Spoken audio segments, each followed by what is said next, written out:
like this. Great idea. But it's easy saying yes at the time, go, oh, yes, let's do that. A lot of work involved. And it's all in here now. Yeah, exactly. So a few of us kind of wanted to mark the 10th anniversary of the opening of the Rye Community Centre, as well as the 100th anniversary of the old Rye National School.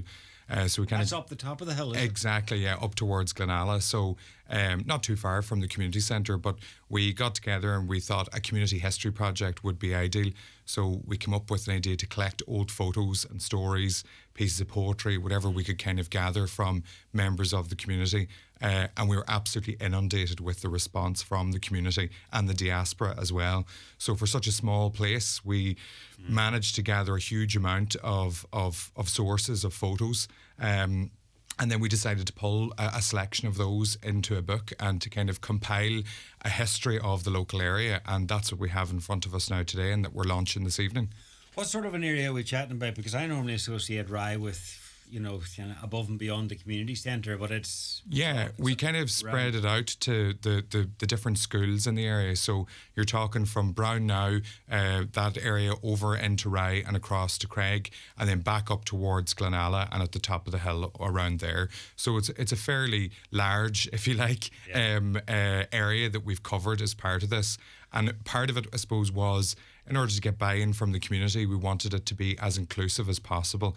And just because it's a small area, we didn't want to leave the history untold. So you have an awful lot of material here, not just from the big landmarks and the grand landmarks, if you like, in the area, but a family history and a history of normal people in the area.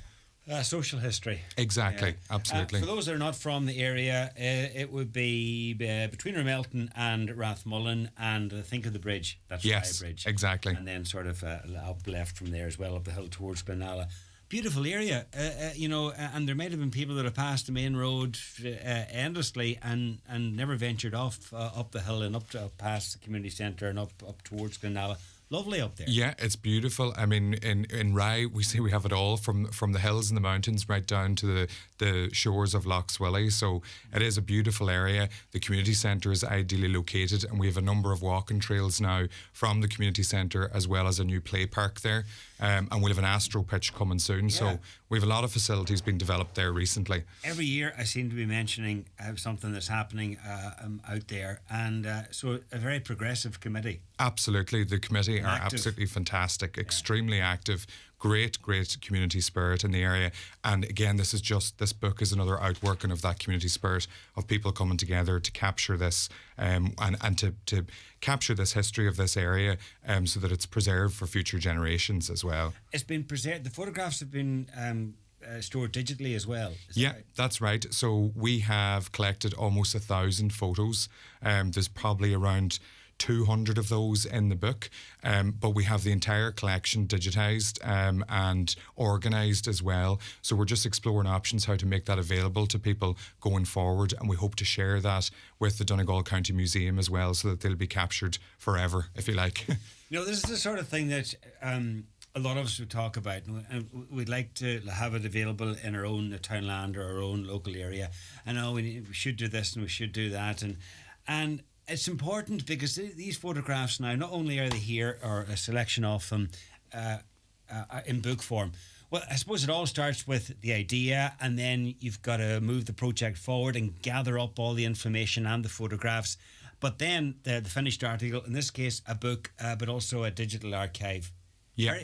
Very important, and it's and it can be replicated, I suppose, in any local area. Absolutely. And I mean, as I say, we had a very small committee working on this, and what we did was essentially outsource the work, if you like. Now, the committee had to chase a fair few people to bring photos in that we wanted, but I suppose you get to a point in time where the fear is that photos will be lost, the fear is that stories will be lost, and so it's always, the best time to start a project like this is yesterday, and the second best time is today, and that was kind of the basis on which we operated on. Yeah. And as I say, the community were absolutely fantastic in coming forward.